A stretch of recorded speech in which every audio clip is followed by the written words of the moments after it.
औज़ुबिल्लाहिमिनश्शैतानिर्रजीम बिस्मिल्लाहिर्रहमानिर्रहीम। अस्सलाम वालेकुम माय डियर स्टूडेंट्स, उम्मीद करता हूँ आप लोग खैरियत से होंगे और मज़े में होंगे। वेलकम करता हूँ वाटचा एकेडमी के एक और ज़बरदस्त लेक्चर के साथ। और वो क्या है, वो है हमारे पास टाइप्स ऑफ सॉलिड्स। तो टाइप्स ऑफ सॉलिड्स पे दो तरह का क्वेश्चन आ सकता है। एक तो अगर on the basis of bonding बात की जाए, ठीक है, तो फिर हमारे पास जो इनके दरमियान अट्रैक्टिव फोर्सेस है, जिस तरह ये मॉलिकुलर सॉलिड्स हैं, ठीक है, या हमारे पास नेटवर्क सॉलिड्स हैं, या हमारे पास मेटालिक सॉलिड्स हैं, या अगर आपके पास आ जाए कि types on the basis of shape, ठीक है, क्रिस्टलाइन सॉलिड और फिर एमॉर्फस सॉलिड। तो ये आपको मतलब जब भी टाइप्स ऑफ सॉलिड पे बात आ जाए तो फिर आपको ये थोड़ा सा डिफ्रेंशिएट करना पड़ेगा। उस क्वेश्चन से आपको ये निकालना पड़ेगा कि ये कौन से सॉलिड्स की टाइप्स की बात कर रहे हैं, ठीक है। On the basis of bonding तो फिर ये वाले हैं, on the basis of shape है तो फिर क्रिस्टलाइन सॉलिड्स है और एमॉर्फस सॉलिड है, ठीक है। तो यहाँ पे हम अब बात करते हैं on the basis of bonding या attractive forces exist between these solids molecule. अब जिस तरह हमारे पास सबसे पहले क्या है, मॉलिक्यूलर सॉलिड्स। अब देखिए मॉलिक्यूलर सॉलिड्स को कोवेलेंट सॉलिड भी कहते हैं, ठीक है, क्योंकि ये कोवेलेंटली बॉन्डेड होते हैं। अब मॉलिक्यूलर सॉलिड्स हमारे पास क्या है, तो मॉलिक्यूलर सॉलिड हमारे पास बहुत ही सिंपल हम इसको ले सकते हैं कि इस तरह हमारे पास सपोज ये पार्टिकल्स हैं। अब ये पार्टिकल्स क्या है ये मैं आगे आपको बताता हूं। अब हम बात करते हैं कि हमारे पास चाहे वो एटम्स हो, मॉलिक्यूल्स हो, ठीक है, वो एटम्स हो या मॉलिक्यूल्स हो, इसको कुछ फोर्सेस ने बॉन्डेड रखा है। क्या क्या है, कुछ फोर्सेस ने इसको बॉन्डेड रखा है, जिसको हम कहते हैं हेल्ड टुगेदर। क्या कहते हैं हम कहते हैं कि हेल्ड टुगेदर मतलब यह है कि कुछ अट्रैक्टिव फोर्सेस इसके दरमियान एग्जिस्ट करते हैं, जिसकी वजह से ये सॉलिड कंपैक्ट है और आपस में ये पार्टिकल्स बॉन्डेड है, आपस में ये पार्टिकल बॉन्डेड है। मतलब यह है कि इन मॉलिक्यूल्स को जोड़े रखने के लिए, बॉन्डेड रखने के लिए कुछ अट्रैक्टिव फोर्सेस का होना जरूरी है। तो मॉलिक्यूलर सॉलिड में वो कौन से फोर्सेस है जिसने इस मॉलिक्यूल को जोड़े रखा है, तो वो हमारे पास फिर 3 टाइप्स का है। उसको हम कहते हैं इंटर मॉलिक्यूलर फोर्सेस। क्या कहते हैं, इंटर मॉलिक्यूलर फोर्सेस। तो इंटर मॉलिक्यूलर फोर्सेस में द नंबर 1 हमारे पास क्या है, तो सबसे पहले इसमें हमारे पास है London dispersion forces, London dispersion forces, ठीक है। अब सेकंड हमारे पास क्या है, तो सेकंड इसमें हमारे पास फिर आ जाता है dipole dipole interaction, dipole dipole interactions, जो कि पोलर मॉलिक्यूल में एग्जिस्ट करता है। And what will be the third one, तो थर्ड वन हमारे पास ये सेकंड हो गया। नाउ द थर्ड वन, तो थर्ड वन हमारे पास है द फेमस हाइड्रोजन बॉन्डिंग। क्या, हाइड्रोजन बॉन्डिंग। तो ये हमारे पास बेसिकली वही हाइड्रोजन बॉन्डिंग फोर्सेस या हाइड्रोजन बॉन्डिंग, ये 3 टाइप्स ऑफ फोर्सेस है जिसने इन मॉलिक्यूल्स को जोड़े रखा होता है, एक दूसरे के साथ ये बॉन्डेड रखते हैं, ठीक है। ये 3 टाइप्स ऑफ फोर्सेस रिस्पॉन्सिबल होते हैं किस चीज के लिए, इन मॉलिक्यूल को जोड़े रखने के लिए। अब आप इसको कैरेक्टराइज कैसे करेंगे, तो इसको हम बेसिकली मॉलिक्यूलर सॉलिड को हम कैरेक्टराइज करते हैं किस चीज से, हमें कैसे पता चलेगा कि ये हमारे पास मॉलिक्यूलर सॉलिड्स हैं या कोई और सॉलिड्स है।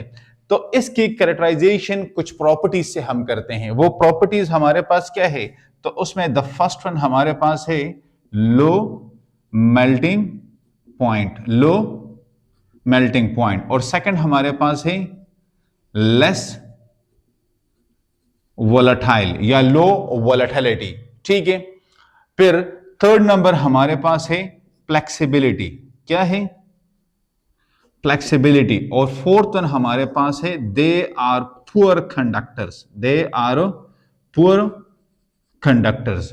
तो मतलब यह है कि इन प्रॉपर्टीज के जरिए हम इन मॉलिक्यूलर सॉलिड्स को कैटेगराइज कर सकते हैं। क्या कर सकते हैं, कैटेगराइज कर सकते हैं। अब आप कहेंगे कि सर ये सॉलिड कौन कौन से होते हैं, तो इसकी अगर हम टाइप्स की बात कर लें तो टाइप्स इनकी क्या है, टाइप्स में इनका हम लिख सकते हैं कि हमारे पास आयोडीन है, सक्रोज है, ठीक है, नेफ्थलीन है,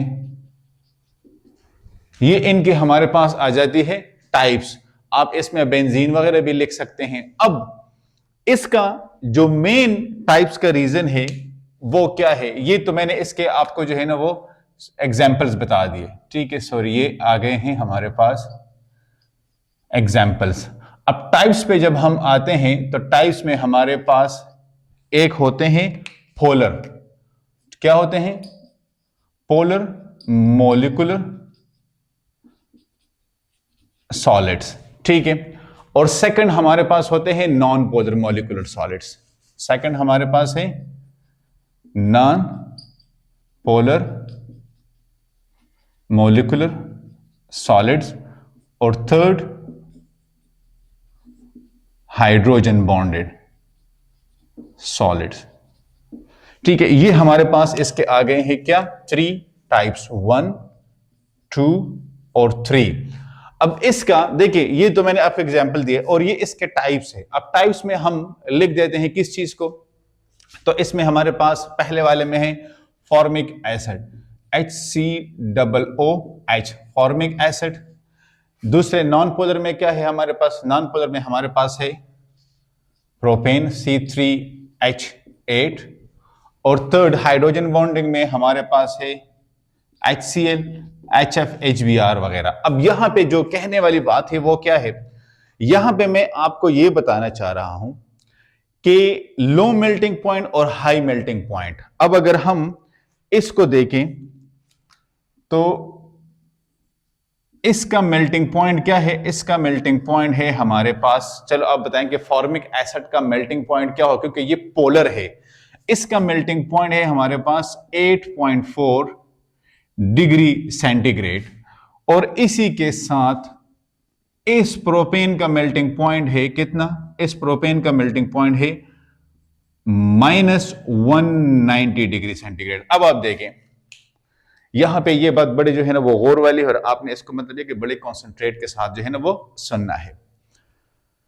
फॉर्मिक एसिड में और प्रोपेन में, इसमें हमारे पास नंबर ऑफ इलेक्ट्रॉन, क्या नंबर ऑफ इलेक्ट्रॉन, में एटम्स की बात नहीं कर रहा हूं, मैं नंबर ऑफ इलेक्ट्रॉन्स की बात कर रहा हूं कि इसमें नंबर ऑफ इलेक्ट्रॉन हमारे पास सेम है, लेकिन फिर भी इन दोनों को देखें, इन दोनों का मॉलिक्यूलर मास भी हमारे पास सेम है। मैंने क्या बताया, मैंने आपसे कहा कि number of electron and molecular mass ये दोनों के लिए सेम है हमारे पास, फिर भी इसके मेल्टिंग पॉइंट में फर्क आ रहा है। इसका मेल्टिंग पॉइंट हाई है फॉर्मिक एसिड का। क्यों हाई है, क्योंकि ये पोलर मॉलिक्यूलर सॉलिड्स है। दूसरे का मेल्टिंग पॉइंट बहुत कम है, -190 डिग्री सेंटीग्रेड है। अगर हम +8.4 के साथ इसका कंपैरिजन करें, ये बहुत ही ज्यादा कम है। तो वजह क्या है, जब दोनों का हमारे पास ये सेम आता है molecular mass, number of electron, तो फिर वो कौन सा रीजन है जिसकी वजह से इस दोनों के मेल्टिंग पॉइंट में जमीन और आसमान का वो फर्क आ रहा है। क्योंकि यहां पे जब पोलर मॉलिक्यूल होते हैं, मतलब यह है कि ये चार्ज बॉडीज होती है, क्या होती है, चार्ज, इनके ऊपर चार्जेस होते हैं, पोल्स होते हैं, ठीक है। तो इनके दरमियान डाइपोल फोर्सेस एग्जिस्ट करते हैं। कौन से फोर्सेस एग्जिस्ट करते हैं, इनके दरमियान डाइपोल फोर्सेस एग्जिस्ट करते हैं। इसके मुकाबले में अगर हम बात कर लें इस नेफ्थलीन का, तो नेफ्थलीन में हमारे पास लंदन डिस्पर्शन फोर्सेस एग्जिस्ट करती हैं।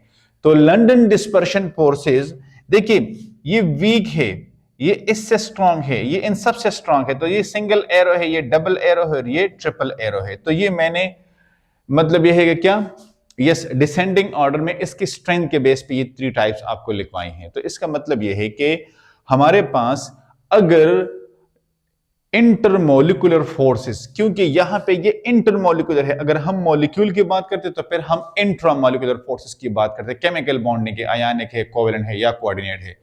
क्योंकि यहां पे हम सॉलिड्स की बात कर रहे हैं, फोर्सेस बिटवीन द मॉलिक्यूल बात कर रहे हैं, तो ये हमारे पास क्या है, intermolecular forces, the forces between the molecule, जो मैंने आपको जो है ना वो 3 टाइप्स इसके लिखवाए। इनकी वजह से चूंकि ये रिस्पॉन्सिबल है बॉन्डिंग के लिए, तो इनका अगर स्ट्रेंथ ज्यादा होगा तो आपके पास वो सॉलिड स्ट्रांग होगा, मतलब उसका स्ट्रेंथ हाई होगा, उसकी फ्लेक्सिबिलिटी कम होगी, उसका मेल्टिंग पॉइंट जो है ना वो हाई होगा, ठीक है।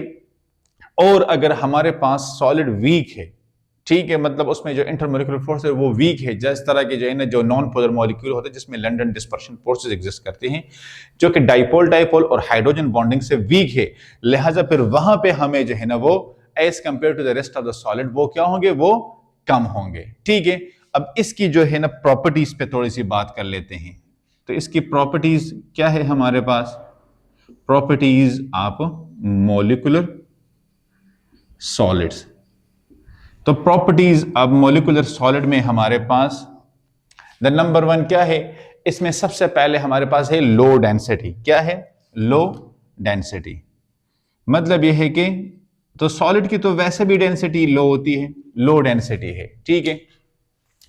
D is equal to M by V, D is equal to M by V. तो हाई होती है कि लो होती है, तो V हमारे पास वॉल्यूम है, तो इसका वॉल्यूम कम होता है और मास इसका ज्यादा होता है, ठीक है।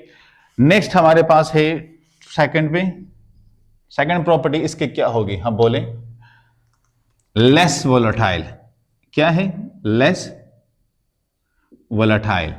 और थर्ड वन हमारे पास है higher melting point, higher melting point.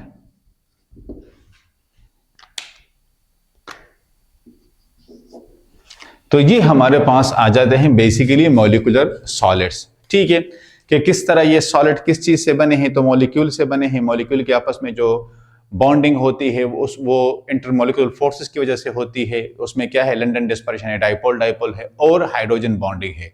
फिर कैरेक्टराइजेशन हम कैसे पहचान करेंगे, एग्जाम्पल क्या है, इसकी टाइप्स क्या है, ठीक है। और इस तरह आप एक डायग्राम, अगर आपको कहें कि बॉइलिंग पॉइंट में फर्क क्यों आ रहा है या मेल्टिंग पॉइंट में, तो पोलैरिटी की वजह से इसमें फर्क आता है। फिर जहां पे हाइड्रोजन बॉन्ड इन्वॉल्व होते हैं जिस एग्जांपल में, उसका मेल्टिंग पॉइंट सबसे हाई होगा, ठीक है। पहले सबसे कम होगा नॉन पोलर का, उसके बाद हाई होगा पोलर का, और फिर सबसे हाई होगा हाइड्रोजन बॉन्डिंग का, ठीक है। अच्छा, इसके बाद मैं नेक्स्ट इंशाल्लाह करवाता हूं आपको नेटवर्क सॉलिड। आप इसका स्क्रीनशॉट ले लें।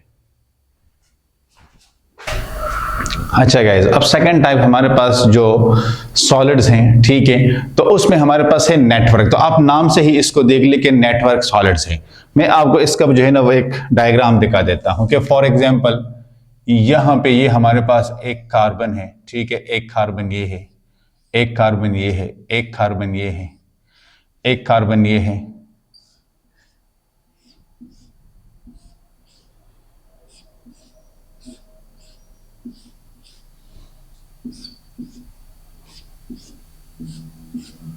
ये अब हमारे पास एक डायग्राम है। अब देखिए आप, ये बिल्कुल एक नेटवर्क है। अब ये कौन सी चीज है, तो ये हमारे पास है डायमंड का। किस चीज का, डायमंड का, ठीक है। अब ये एलोट्रॉप है कार्बन का। यहां पे आप देख लें तो इसमें ये जो एटम्स है, ठीक है, जो एटम्स है और ये जो मॉलिक्यूल्स है, इसको किसने बांधे रखा हुआ है, तो इसको बांधने के लिए एक फोर्स है, और वो क्या है, ये held together by what, held together by covalently bonded forces. लेकिन ये कोवेलेंटली बॉन्डेड फोर्सेस किस डायरेक्शन में है, तो ये हमारे पास 2 डायमेंशनल में भी है और आर 3 डायमेंशनल में भी है। लेकिन कैसे है, तो ये एरे आप मॉलिक्यूल्स है, मतलब ये है कि ये मॉलिक्यूल्स कंबाइन हुए हैं 2D और 3D स्ट्रक्चर में। 2D और 3D मतलब 2 डायमेंशनल में या 3 डायमेंशनल में ये पार्टिकल्स आपस में कंबाइन हुए हैं। फॉर एग्जांपल हम क्या दे सकते हैं, तो इसकी एग्जांपल में हम, क्योंकि यहां पे एग्जांपल पहले देना पड़ेगा, एग्जांपल में हम कह सकते हैं कि हमारे पास ग्रेफाइट है और डायमंड है। क्या है, ग्रेफाइट है और डायमंड है, जो कि ये मोस्ट स्टेबल है, ये लेस स्टेबल है एज कंपेयर टू ग्रेफाइट। इन दोनों एग्जांपल्स की अगर हम बात कर ले, तो एक को तो हमने यहां पे ड्रा किया कि किस तरह जो है ना वो ये डायमंड का होता है। अब डायमंड में अगर यहां पे हम थोड़ी बहुत इस पे बात कर ले, तो आप देखिए कि एक कार्बन को 4 कार्बन ने अटैच किया है। इस एक कार्बन को 4 कार्बन ने 1 2, 3 और 4 कार्बन ने इसको अटैच किया हुआ है और इस तरह हर एक ये कार्बन फर्दर जाके बहुत सारे और कार्बन के साथ ये अटैच हो जाता है, लेकिन एक कार्बन 4 कार्बन के साथ ये बॉन्डिंग कर रहा है। तो ये बॉन्डिंग कहां पे मतलब ये है कि चलती है, तो ये हमारे पास एक रिपीटिशन है। कौन सी रिपीटिशन है? ये हमारे पास एंडलेस रिपीटिशन है आप कार्बन एटम्स की एक एंडलेस रिपीटिशन है। मतलब ये कि एक ना खत्म होने वाली सिलसिला, इसका मतलब यह है कि वो चलता रहता है। अब इसकी जो हमारे पास ज्योमेट्री बनती है वो ज्योमेट्री क्या है? ये बेसिकली टेट्राहेड्रल स्ट्रक्चर में है। क्या है? टेट्राहेड्रल स्ट्रक्चर में है। टेट्राहेड्रल स्ट्रक्चर में मतलब ये है कि sp3 हाइब्रिडाइजेशन है। क्या है? sp3 हाइब्रिडाइजेशन है। sp3 हाइब्रिडाइजेशन है इसकी, ठीक है। और साथ में अगर हम बात कर ले तो अब यहां पे ये एक 6 मेंबर कार्बन रिंग बना रहा है। अगर हम कहते हैं कि टेट्राहेड्रल है तो ये टेट्राहेड्रल जो है ना, ये जो कार्बन एटम्स है ये 6 मेंबर कार्बन रिंग बना रहा है। 6 मेंबर कार्बन रिंग बना रहा है, ठीक है। अब यहां पे अगर हम इसके साथ थोड़ा सा इसके स्ट्रक्चर पे बात कर ले तो इसका स्ट्रक्चर इतना कंपैक्ट है कि अगर हम देख लें तो ये जो मेल्टिंग पॉइंट हमारे पास आता है, इसका क्या नाम है, डायमंड का। तो डायमंड का मेल्टिंग पॉइंट हमारे पास है ऑलमोस्ट कितना, हम बोले 3500, कितना 3500 डिग्री सेंटीग्रेड, और यहां पे प्रेशर है 63.5 atm। और इसके साथ अगर हम सिलिकॉन कार्बाइड को देख लें तो सिलिकॉन कार्बाइड का ये हमारे पास ऑलमोस्ट बनता है कोई 2986। इसका जो मेल्टिंग पॉइंट है वो है 2986। अब देखिए नेटवर्क सॉलिड का मेल्टिंग पॉइंट अगर हम मॉलिक्यूलर सॉलिड के साथ कंपेयर करें कि जहां पे 8.4 आ रहा था, यहां पे आप देख ले तो ये ऑलमोस्ट 3500 3000 पर पहुंचता है। तो ये इसमें मतलब ये है कि ये इतना ज्यादा फर्क क्यों आ रहा है? क्योंकि ये जो हमारे पास नेटवर्क सॉलिड्स होते हैं ये बड़े स्ट्रांग होते हैं। क्या होते हैं? बड़े स्ट्रांग होते हैं, ठीक है। तो जो पहले वाला मॉलिक्यूलर सॉलिड था उसकी जो अट्रैक्टिव या जो हेल्डिंग जो फोर्सेस थे वो वीक थे as compare to the network solid. यहां पे अगर हम थोड़ी सी बात कर ले ग्रेफाइट की, ठीक है, अगर हम बात कर ले कि जिस तरह इसके जो शीट्स होते हैं, आपने देखा होगा कि ग्रेफाइट एक ऐसी मतलब यह है कि एलोट्रॉप है कि जो एक फॉर्म में कंडक्टर है और दूसरे फॉर्म में इंसुलेटर है। तो ये क्यों? क्योंकि इसके ये इस तरह के शीट्स होते हैं, ठीक है, ग्रेफाइट के। अब यहां पे अगर हम ग्रेफाइट को देखें तो graphite basically most stable form है, मोस्ट स्टेबल एलोट्रॉप है, ठीक है। अब ग्रेफाइट और डायमंड का इसका अगर हम कंपैरिजन कर ले तो ये देख ले क्योंकि ये दोनों इलेक्ट्रॉप्स है, लेकिन इसकी जो कंडक्टिविटी है वो एक डायरेक्शन में आपको मतलब ये कंडक्टर होगा। अगर हम इसको इस तरह मतलब ये है कि पैरेलल हॉरिजॉन्टल फॉर्म में करंट दे तो ये कंडक्टर है, लेकिन अगर हम परपेंडिकुलर इसको मतलब ये है कि वो करंट दे तो फिर ये इंसुलेटर है। ये फिर पुअर कंडक्टर है या इंसुलेटर है। तो नेटवर्क सॉलिड तो देखिए अब इसके भी आप फर्दर कितने शीट्स बना सकते हैं, बहुत ज्यादा इसके जो है ना वो लेयर्स रो बन सकती हैं। तो नेटवर्क सॉलिड का मतलब यह है कि एक जाल है, ठीक है, एक ना खत्म होने वाली जाल है जिसमें जो एटम्स की है उसकी रिपीटिशन होती है। मतलब यहां पे देखें तो कार्बन की बार बार रिपीटिशन होती है, ये कार्बन फर्दर 3 के साथ, फर्दर 4 के साथ, ये कार्बन फर्दर 4 के साथ, तो ये पूरा एक नेटवर्क बना लेते हैं, ठीक है, जिस तरह जो है ना वो स्पाइडर बनाता है। तो नेटवर्क सॉलिड कंपैरेटिवली क्या है, वीक स्ट्रॉन्ग है मॉलिक्यूलर सॉलिड से और कंपैरेटिवली वीक है मेटालिक सॉलिड से। मुझे पता है कि आप लोग मेटालिक सॉलिड आपसे सर ये क्या होता है, तो इसका आप स्क्रीनशॉट ले ले, इसके बाद में आपको मेटालिक सॉलिड भी करवा देता हूं। अच्छा गाइस, अब थर्ड नंबर पे हमारे पास क्या है? थर्ड नंबर पे हमारे पास है मेटालिक सॉलिड। मेटालिक सॉलिड में एक यूनिक बाइंडिंग फोर्स है जो पहले आपने नहीं सुना होगा, और यूनिक ये बाइंडिंग फोर्स इन सॉलिड्स को फिर ये मेटालिक बनाता है। तो पहले हम एक स्केच ड्रा कर लेते हैं, ठीक है, कि फॉर एग्जांपल ये हमारे पास एक शीट है, ठीक है, एक मेटल शीट है। अब इसमें हमारे पास ये अब प्लस पॉजिटिव चार्जेस, साइज में थोड़ा बहुत फर्क आ सकता है, लेकिन इट डजंट मैटर। ठीक है, अब यहां पे इसके साथ ये इलेक्ट्रॉन होते हैं, ये देखिए ये इलेक्ट्रॉन इसके साथ होते हैं। यहां पे हम इसको कहते हैं कि ये हमारे पास पॉजिटिव चार्ज है। क्या है?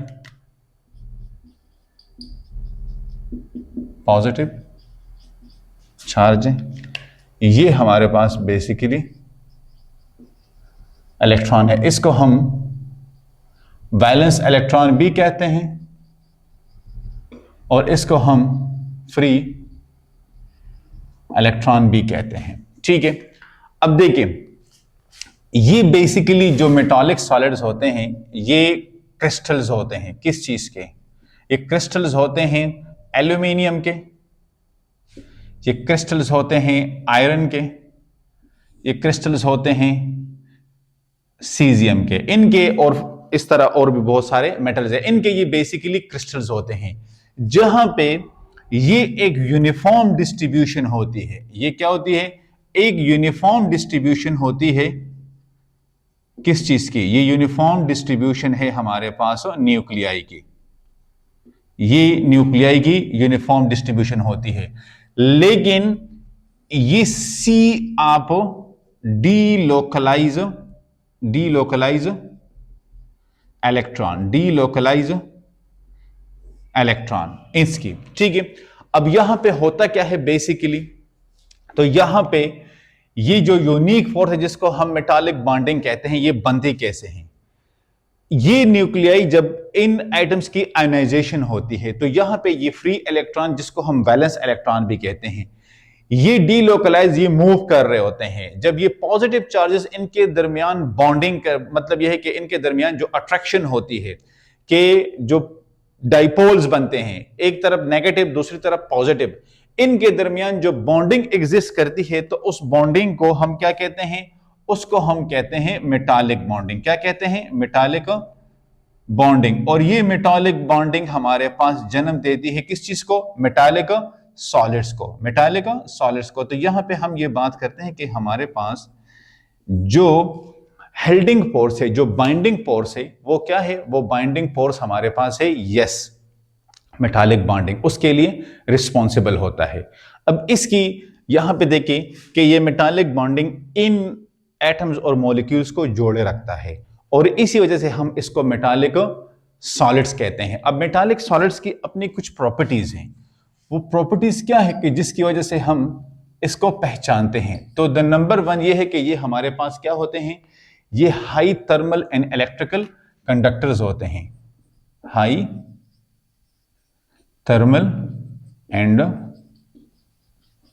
इलेक्ट्रिकल कंडक्टर्स होते हैं। ठीक है, सेकंड ये हमारे पास क्या होते हैं? ये लाइट को रिफ्लेक्ट करते हैं, ये लाइट को रिफ्लेक्ट करते हैं। ये इसकी बेसिकली हमारे पास प्रॉपर्टीज होती है। अब अगर हम इसकी स्ट्रेंथ की बात कर ले, स्ट्रेंथ इसका बहुत ज्यादा हाई होता है। अगर हम बात करें कि metallic solid is a unique या quite different from the strength of other solids. ठीक है, अगर हम इस तरह बात करें कि metallic solids are quite different in strength from other solids. अब कैसे? तो अब देखिए, जिस तरह हमने वहां पे पहले में हमने कहा था कि प्रोपेन का जो है ना हमारे पास ये फॉर्मिक एसिड का मेल्टिंग पॉइंट हमारे पास 8.4 आ रहा है। फिर हमने बात की थी कि हमारे पास डायमंड का 3500 आ रहा है। लेकिन अगर यहां पे हम बात कर ले कि टंगस्टन का, तो टंगस्टन का मेल्टिंग पॉइंट आपको पता है कितना है? 3680 डिग्री सेंटीग्रेड। 3680 degree centigrade. आप इमेजिन कर ले कि इतना हाई मेल्टिंग पॉइंट आपके पास अगर आ रहा है तो ये तो डायमंड से भी हाई है। तो लिहाजा अगर हम स्ट्रेंथ वाइज बात करें तो जो मेटालिक बॉन्डिंग है, जो कि मेटालिक सॉलिड को जन्म देता है, उसकी जो हमारे पास स्ट्रेंथ है वो सबसे हाई है। इनकी जो अट्रैक्शन है, इसकी जो बाइंडिंग फोर्स है वो सबसे हाई है। लिहाजा हमारे पास मेटालिक सॉलिड सबसे ज्यादा स्ट्रेंथ वाइज स्ट्रॉन्ग सॉलिड है। ठीक है, यहां पे अब देखें कि ये जो क्रिस्टल्स होते हैं इसके दरमियान एक हेल्डिंग फोर्स एग्जिस्ट करता है, एक बाइंडिंग फोर्स एग्जिस्ट करता है, और वो क्या है? वो हमारे पास मेटालिक बॉन्ड है। तो मेटालिक बॉन्ड कैसे बनते हैं? ये जो पॉजिटिव चार्जेस होते हैं, जो डीलोकलाइज सी इलेक्ट्रॉन होती है, जिसको हम जो है ना वैलेंस या फ्री इलेक्ट्रॉन कहते हैं, इनके दरमियान जो अट्रैक्टिव फोर्सेस होती है उसके दरमियान, उसको हम कहते हैं मेटालिक बॉन्डिंग। और यही मेटालिक बॉन्डिंग जन्म देती है मेटालिक सॉलिड्स को। किसको? मेटालिक सॉलिड्स को। तो ये हमारे पास मेटालिक, जिसमें एक यूनिफॉर्म डिस्ट्रीब्यूशन होती है न्यूक्लियाई की, यूनिफॉर्म डिस्ट्रीब्यूशन होती है न्यूक्लियाई की। और फिर इसकी अगर हम प्रॉपर्टीज पे, तो हम ये सबसे ज्यादा कंडक्टर्स होते हैं, क्योंकि ये थर्मल भी है और इलेक्ट्रिकल भी है। मतलब ये कि ये हीट भी कंडक्ट कर सकते हैं। अगर आप रॉड के एक साइड को मतलब ये कि हीट दे दें तो वो दूसरी साइड पे आप उसको महसूस करेंगे। आई समझ में बात? लिहाजा ये थर्मल भी है और ये इलेक्ट्रिकल भी है, क्योंकि अगर आप इसको मतलब ये कि करंट देंगे और टेस्टर से या टेस्ट पिन से आप दूसरी साइड पे उसको चेक करेंगे तो वाकई आपको मतलब ये कि नजर आएगा कि इसमें करंट मौजूद है। तो ये इलेक्ट्रिकल और थर्मल दोनों कंडक्टर है। दूसरा ये कि इसमें रिफ्लेक्शन, क्योंकि इसकी जो बाइंडिंग फोर्स होती है वो बड़ी स्ट्रांग होती है, ये बड़े कंपैक्ट सॉलिड्स होते हैं, स्ट्रॉन्ग सॉलिड्स होते हैं। ठीक है, और फिर स्ट्रेंथ वाइज, तो स्ट्रेंथ वाइज देखिए हमने फॉर्मिक एसिड का कहा था मॉलिक्यूलर सॉलिबिलिटी के 8.4 डिग्री सेंटीग्रेड है। फिर हमने नेटवर्क सॉलिड में डायमंड की बात की थी कि हमारे पास कितना है? यस 3500 डिग्री सेंटीग्रेड है। और यहाँ पे आके हम टंगस्टन की जो है ना वो मेल्टिंग पॉइंट की बात करें तो ये हमारे पास 3680 है। तो इट मीन कि अगर हम तीनों सॉलिड्स को कैटेगराइज करें तो सबसे स्ट्रांग हमारे पास मेटालिक सॉलिड्स है। उसके बाद फिर सेकंड पे आते हैं नेटवर्क सॉलिड्स और थर्ड पे फिर आते हैं हमारे पास मॉलिक्यूलर सॉलिड्स। तो होपफुली आपको समझ आ गई होगी। फिर भी अगर कहीं पे कोई कंफ्यूजन है तो आप कमेंट्स एरिया में लिख सकते हैं। चैनल को सब्सक्राइब करना आपने नहीं भूलना। इंशाल्लाह मुलाकात होगी नेक्स्ट लेक्चर में। तब तक के लिए अल्लाह हाफिज।